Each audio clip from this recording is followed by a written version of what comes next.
জুলাই গণঅভ্যুত্থানের সময়ে সংগঠিত মানবতাবিরোধী অপরাধের মামলায় আসামি হিসেবে থাকা স্বৈরশাসক শেখ হাসিনা, সাবেক স্বরাষ্ট্রমন্ত্রী আসাদুজ্জামান খান কামাল ও পুলিশের সাবেক মহাপরিদর্শক চৌধুরী আবদুল্লাহ আল মামুনের বিরুদ্ধে জবানবন্দি দিয়েছেন রোকেয়া বিশ্ববিদ্যালয়ের বেরবি শিক্ষার্থী রীনা মুর্মু। আজ বুধবার ৬ আগস্ট আন্তর্জাতিক অপরাধ ট্রাইব্যুনাল ১-এ বিচারপতি মোহাম্মদ গোলাম মুর্তুজা মজুমদারের নেতৃত্বাধীন বেঞ্চে মামলার চতুর্থ সাক্ষী হিসেবে তিনি এই জবানবন্দি দেন। রীনা মুর্মু তার জবানবন্দিতে বলেন, ঘটনার দিন বিশ্ববিদ্যালয়ের ১ নম্বর গেটে অবস্থানরত দুজন পুলিশ সদস্য আমির হোসেন ও সুজন চন্দ্র আমাদের সহযোদ্ধা আবু সাইদকে সরাসরি গুলি করেন। আমি নিজ চোখে সেটা দেখেছি। আবু সাইদকে হত্যার ঘটনায় সাবেক প্রধানমন্ত্রী শেখ হাসিনা, বিশ্ববিদ্যালয়ের প্রশাসন এবং তখনকার পুলিশের ঊর্ধ্বতন কর্মকর্তারা দায় এড়াতে পারেন না। আমি তাদের বিচার চাই। তিনি আরও বলেন, সেদিনের ঘটনায় আমি নিজেও আহত হয়েছিলাম।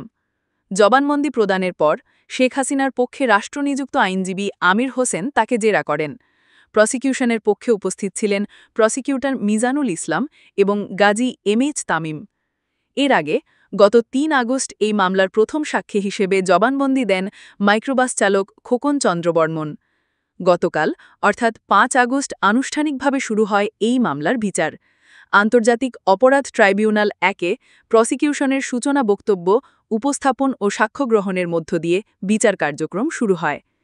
এই মামলায় আসামি করা হয়েছে ৩ জনকে: শেখ হাসিনা, আসাদুজ্জামান খান কামাল ও চৌধুরী আবদুল্লাহ আল মামুন। এর মধ্যে চৌধুরী আবদুল্লাহ আল মামুন সম্পূর্ণ সত্য প্রকাশের শর্তে রাজসাক্ষী হওয়ার আবেদন করলে ট্রাইব্যুনাল তা গ্রহণ করে।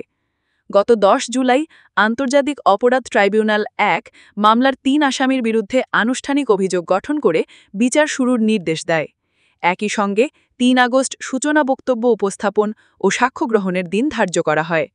মামলা থেকে অব্যাহতির আবেদন খারিজ করে বিচারপতি মোহাম্মদ গোলাম মুর্তুজা মজুমদারের নেতৃত্বাধীন ট্রাইব্যুনালের ৩ সদস্যের বেঞ্চ এই আদেশ দেন।